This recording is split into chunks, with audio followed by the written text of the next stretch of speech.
Hello, everybody. It is Reverend Phoenix Coffin Williams, and I'm coming to you from the beautiful Buffalo, New York. It is Friday, May 2nd, 2025, and this is our little midday program that's happening. I do expect my counterpart, Lady Alyssa, to be joining me as soon as she is able. And I do ask that you all accept my late start. Was having some technical difficulties. Oh, guess who's here? I get Alyssa. in? Am I in? Boom, here we are. And so, Awesome. accept my apologies because we are starting with like we had some technical difficulties that were actually quite hard to overcome. Um, Reverend Tina, hey, in the chat, how you doing? So I was just updating folks. I just gave what the date was, gave the apology, and said that I'd expect you. And alas, here we are. Here we are. Um, how have you been over this past week and weekend, sis? Good. I feel like recovering from the illustration rush and bustle Yeah, and that energy was and yeah. Illustration is always a to do. Um, I will say that like the journey back home and like reintegrating in regular society, regular world, like it was a process this time. yeah, I would agree with that. And now that I'm thinking about it, the fact that like the process is not necessarily done for us might be why it's dragging. Because we are still managing some things related to illustration weekend, um, which kind of feels like the door's not closed on it yet, you know? That's true. Maybe because we never closed Um, circle.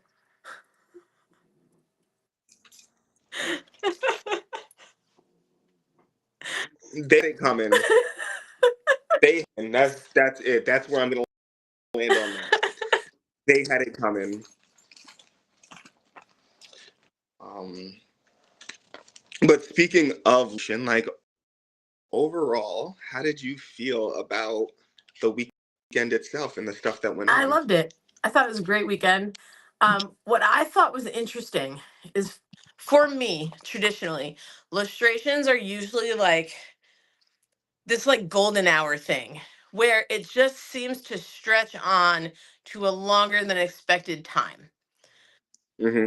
I've always felt that way about illustrations, that they're like a time outside time where things move very differently. And this illustration, for me, did not have that golden hour quality to it. It went very quickly. Hmm. It went very quickly. It flew by. Um, it was very much part and parcel of the mundane world. Not that we didn't do magical things, but I felt still very much present where we were and dealing with Hmm. physical issues. But it went by really fast. I felt like, but it was good. I enjoyed seeing everybody. Um, Hmm. uh, Several people showed up that I haven't seen in many Right. years. So it was wonderful to see them. John and Angela Grimes came with my godson Brendan, Hmm. which it was really nice to see them. I don't think I've seen them since Brendan was born, maybe. Um, Brendan was a nicely powerful addition yes, to the goings on, and Brendan phenomenal questions that I think even some of the adult initiates would have benefited from having the answer to those I questions. loved hearing him ask his questions. It was the children's curiosity was great, and I think he definitely led that charge. Hmm. But he wanted to know. He wanted to know why we were doing certain rituals and what things meant, and it was nice. The Hmm. kids added a whole different energy to it. Lord Don said that too when he spoke about illustration, that we probably had the most children at this illustration of any others at one Hmm. time.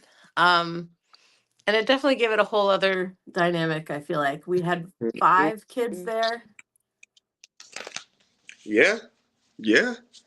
They all got along, chilled out with each other. Hmm. There was no violence between the children. Um, which is, great. We do have a question in the chat from the 17-year-old that doesn't matter. What should I do if I may or may not have punched a hole into my drywall? My advice for you is to go ahead and fix that. Depending on how big the hole is, you can fix it yourself with some stuff Home Depot or down Lowe's. And drywall, decently easy thing to fix. I don't know the direct name of the putty stuff, but like there's this putty stuff, like you put a little piece of drywall, you secure it a little bit, then you put the stuff on, it goes on pink, then it dries white, and then you sand it down, and then your drywall is fixed. Is it called spackle that you apply with like the paint chipper? Yeah, that stuff. Go ahead, do that. And then like cast a spell on it so that like it's fortified and it is impervious to your punches. And stop punching holes into your drywall, especially if you have a landlord. Kayleen Gwimther. I've been watching videos of the older Lush look amazing. The tradition of doing the tradition of doing illustrations every year is like that is like the thing. That is our thing that happens every single year, and it is kind of like a pilgrimage or journey for those who want to, participate deep in their relationships and the spiritual forces that we work with. It's also a way of making the stuff that you do as potentially a solitary Corellian practitioner far more tangible, because when you meet up with us at Lustration, we're doing the stuff we all know is in common. Like we are doing the ritual as it appears in ritual theory and practice. We can point out where fire, water, earth, spirit, active, like it follows the same model, and it becomes very validating when you just like get into the space with a bunch of other people that you might have met before, but somehow y'all all know how to do the same ritual at the same time. Mm-hmm. It's dope on a rope, and it really does affirm the faith. It does. That's my favorite for years, since maybe my second or third illustration, as the text of the illustration ritual itself is so beautiful. And there, if you really read through it and listen to it, it really has every foundational core belief of Corellianism in there. Mm-hmm. um and it's beautiful the way it talks about the monads and the soul, and um our various fun little things that are uniquely Corellian. Mm-hmm. I agree. And I do just want to say that if you are watching this show right now, this is your oracle.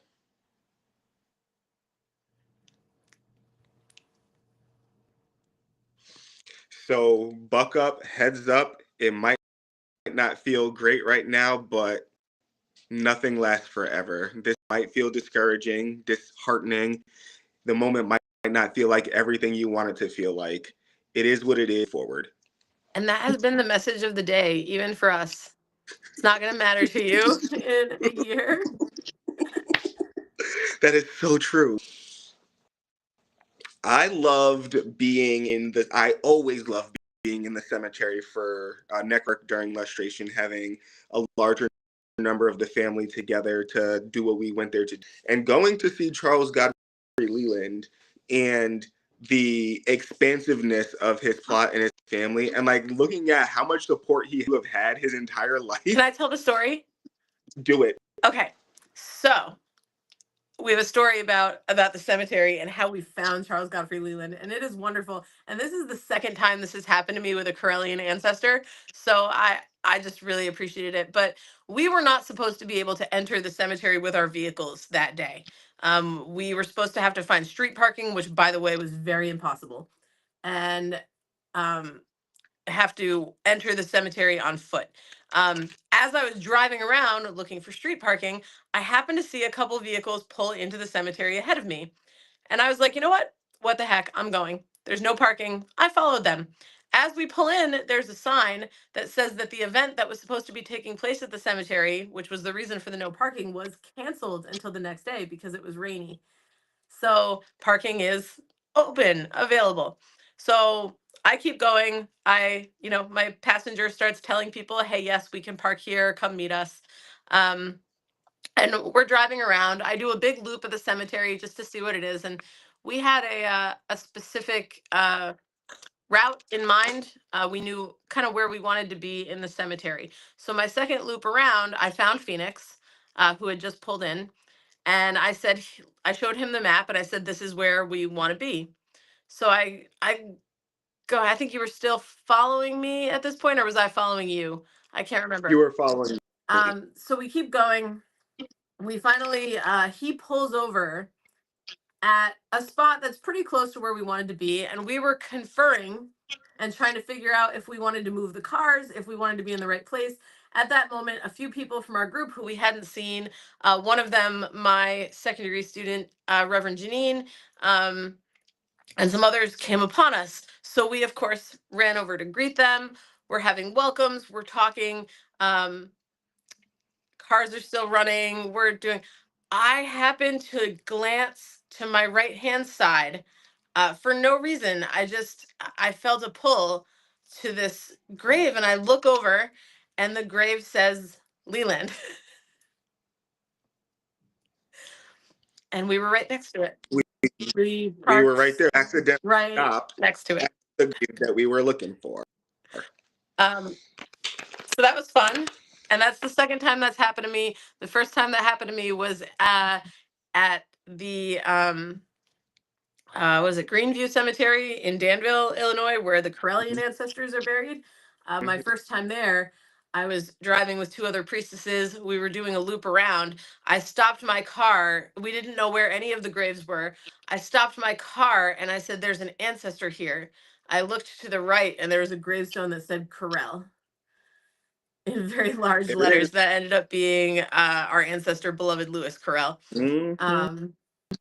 But yeah, so that's part of my graveyard magic, I guess, finding the graves that I'm looking for. But yeah. If you're still watching, this is the next part of goal. And I'm gonna tell you, it is what it is. So all that worrying about it and sleeping about it and losing sleep about it is not going to help. So it's gonna feel like this for a little bit, and then it's going to be over. No amount of thinking, contemplating, or rememorializing anything will change what will be or what has been.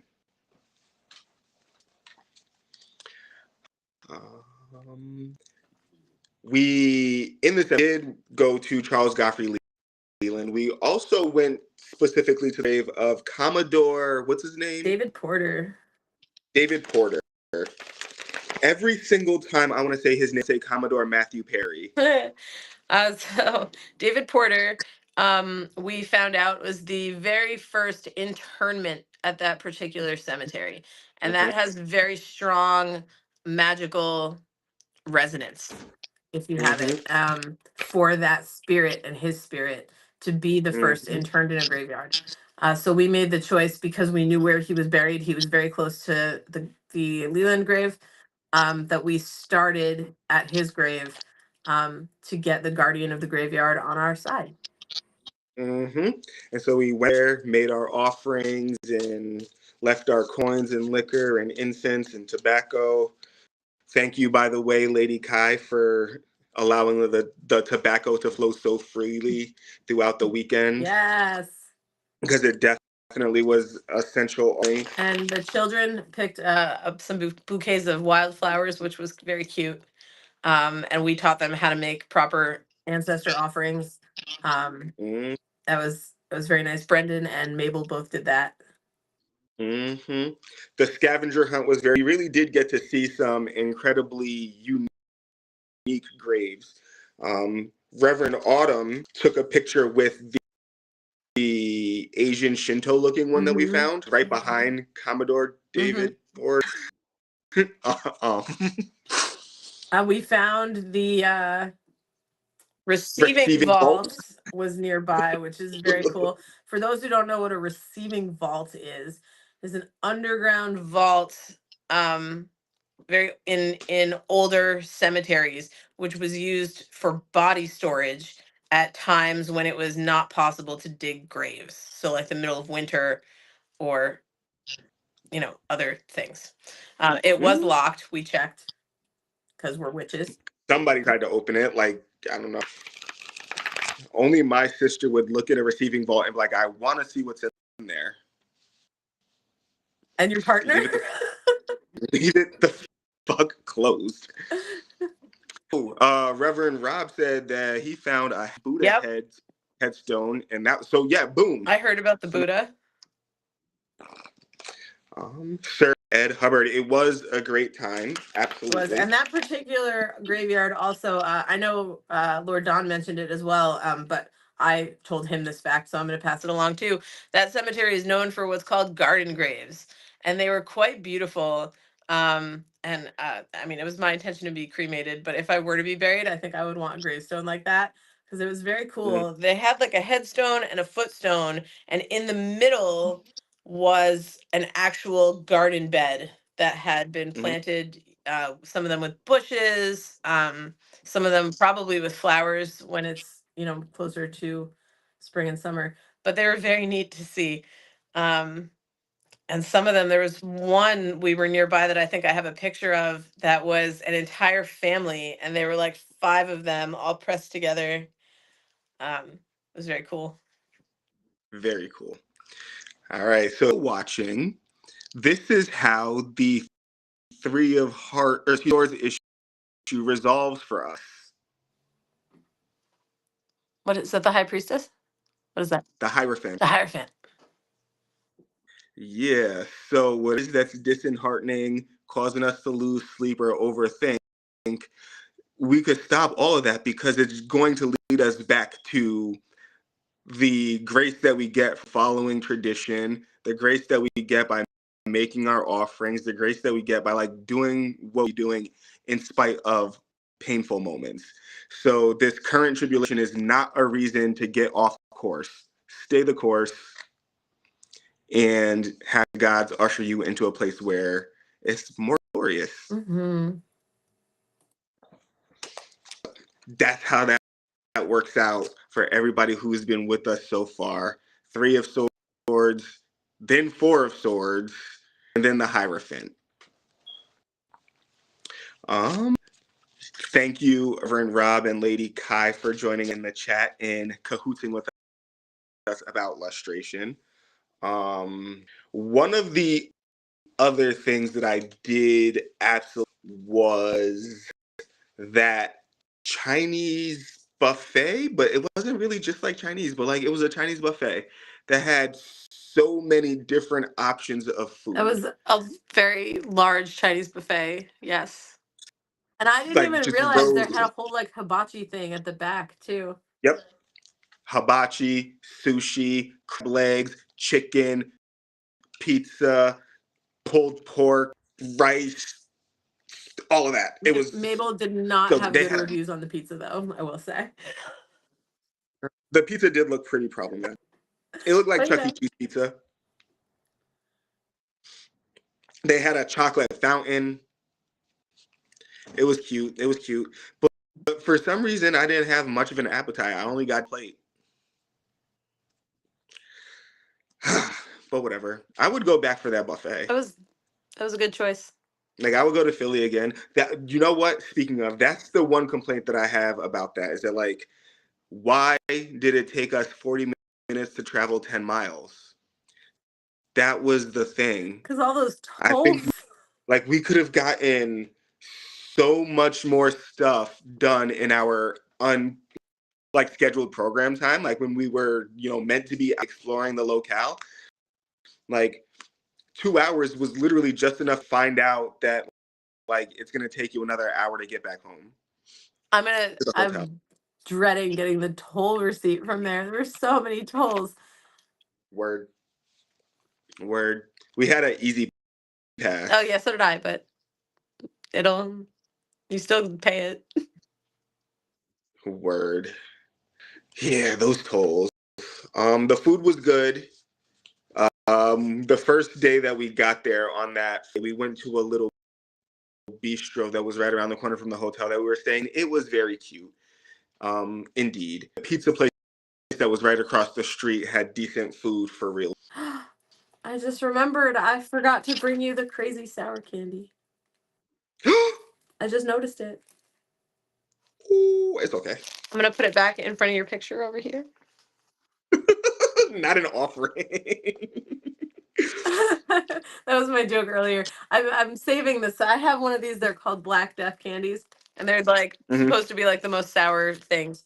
And I'm skeptical. Apparently, there's a European brand that was the first one, and I'm trying to get my hands on those, but they're hard to get in the States.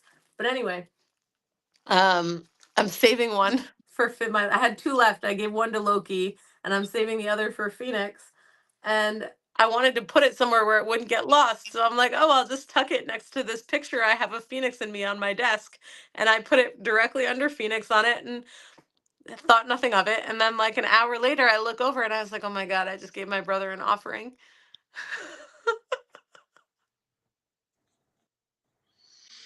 Yeah. Hello, Reverend Brian in the chat. How you doing, fam? I want to say happy anniversary, right? Like that's what we found illustration time in April, right? Happy anniversary. And then Magical Mermaid. Good day. What's up? All right, I'm pretty sure we gotta do a sponsor right now, right? So go.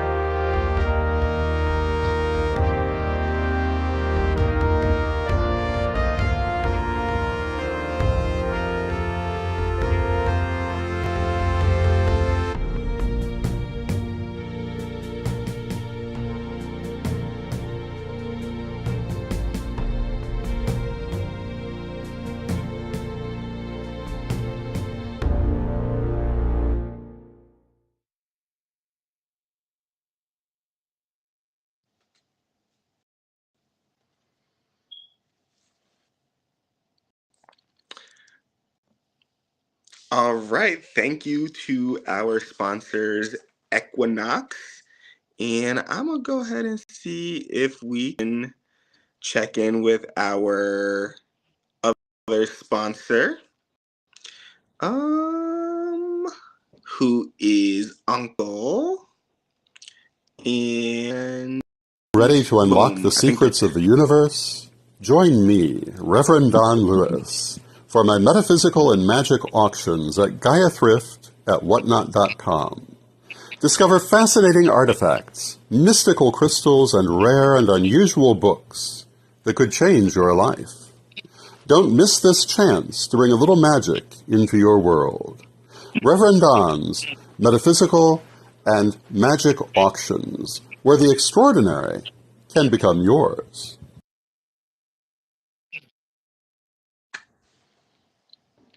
yes, thank you, thank you, thank you. Thank you to our sponsors. Let's see. We explained history, like what lustration means and what it is. Like the phrase lustration means blessing by water. And what we do is we get some water and we the ancestors and the 70 gods them to charge and bless the water. And then we proceed to bless the Corellians in every direction. Well, not then. But before we do that, we actually, the first priest and first priestess, me and you, we channel directly from the ancestors. You know, increase our vibrations. Maybe we spiritual access, so we talk to them. Whatever the process is that we undergo. Obviously, it's prayer, it's meditation, it's acceptance, and but then we call the message, which the folks receive. I still don't know what the message was. I'm not sure. Did anyone tell you what the message was?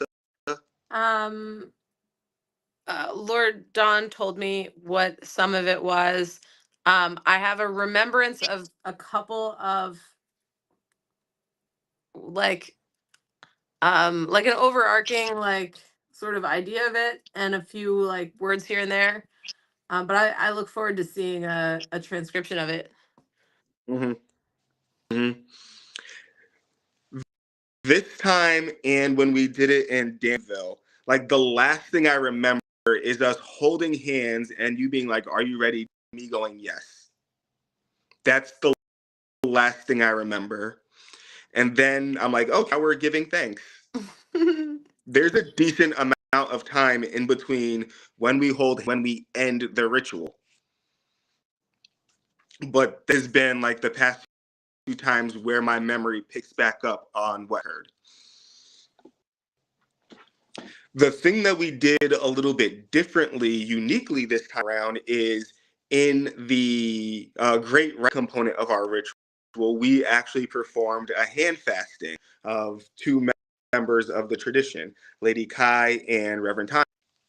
And so we did that as the component, and it contained the whole, the combined charge of the goddess and the god.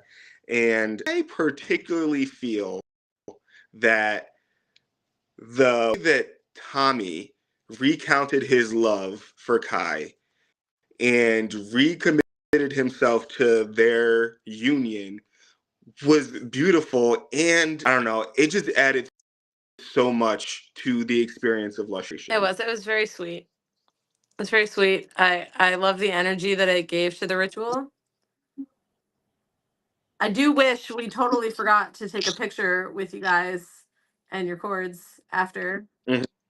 Mm-hmm. Definitely should have done that. But no, that was nice. I'm glad we could get that in for you. It's their hand fasting renewal. Mm-hmm. How many years, Kai? 20? 28? That's a lot of years. That is a lot of years. It's more years than a lot of marriages last. True story. Like, I'm counseling with very many couples who are like, we're like 3 years in. I'm like, oh, okay. I have mine in a shadow box too. 25 years. It was 25 years for them. And one of their daughters was present, which was really sweet. Yes. Of Rachel is definitely Reverend Rachel. I am eternally thankful to Reverend Rachel. She boldly ran our children's program for the little witches. She had them making potions. She had them making potions. She had them doing pillow fights. She took them for how many hours were we in initiations? 3-4 hours. She had those little kids all to herself for that whole 4 hours, and she was a champion. And they all had nothing but wonderful stuff to say about her, and that was great. You were a blessing, Rach. Mm-hmm. And so, Reverend Rachel, you done fucked around and performed that task too well.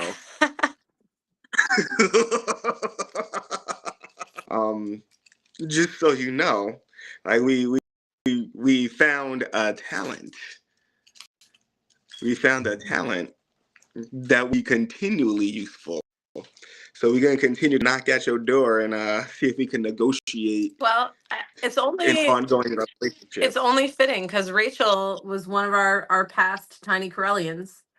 So one of the first yellow stoles, she was one of the first yellow stoles. One of the first illustrations that I was at with her, I think she came up to here on me, and I made her that robe, and it was too short in the legs because I thought she was shorter, and it was too long in the arms.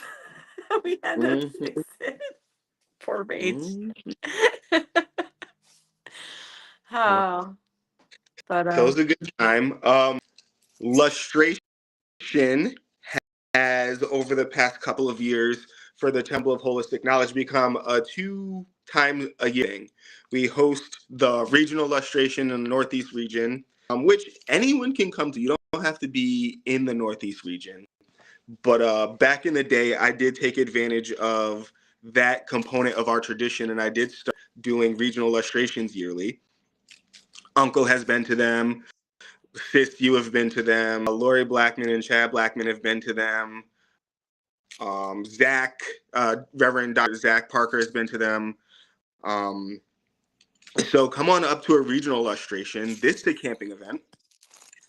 So we're going to be in the woods camping. We're going to rough it a little bit, pooping in the forest, all that jazz. But we're going to have some drum circles, bonfires, loading up the class full of schedules because we don't really have to be off the campground, so we can populate the schedule with some more classes and activities and rituals and stuff like that.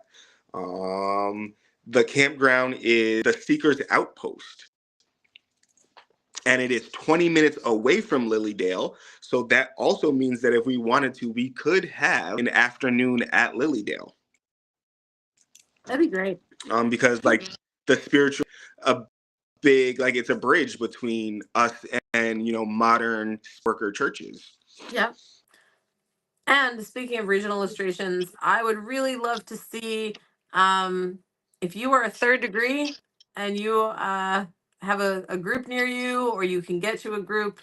I would strongly want to encourage everyone to consider trying to hold a regional illustration, even if it is only a 1-day ritual like a Sabbath. That is perfect. Mhm. In my opinion, the energy from illustration, that blessing energy, really helps revitalize our tradition, revitalize the nexus, and keep us all connected. Because there's a lot of distance between us. And I would love to see that happening. I'd love to see it happening in some of our international shrines and temples. It'd be great to see a global wave of regional illustrations. So please Mhm. consider that and let us know if you're going to do one so we can advertise it for you. It'd Support be you the best way wonderful. we can. And, who knows? Like, we might even show up. And if anybody is thinking about maybe presenting a virtual one as well, I would definitely be open to seeing somebody lead a virtual one that is not one of us. Mhm. So think about it. Yeah. So, regional illustration in Buffalo, August 22nd, 23rd, 24th. Come on up, camping, have some magic. It'll be a great time. Mm-hmm. But that is it for us for today. Keep a lookout for next Friday at 1 Eastern, 12 Central. And we will be discussing something else that's spectacular. Mm-hmm. Everyone be blessed. Many Beltane blessings and Samhain blessings for those who are celebrating this time of year. And much love to y'all. Blessings.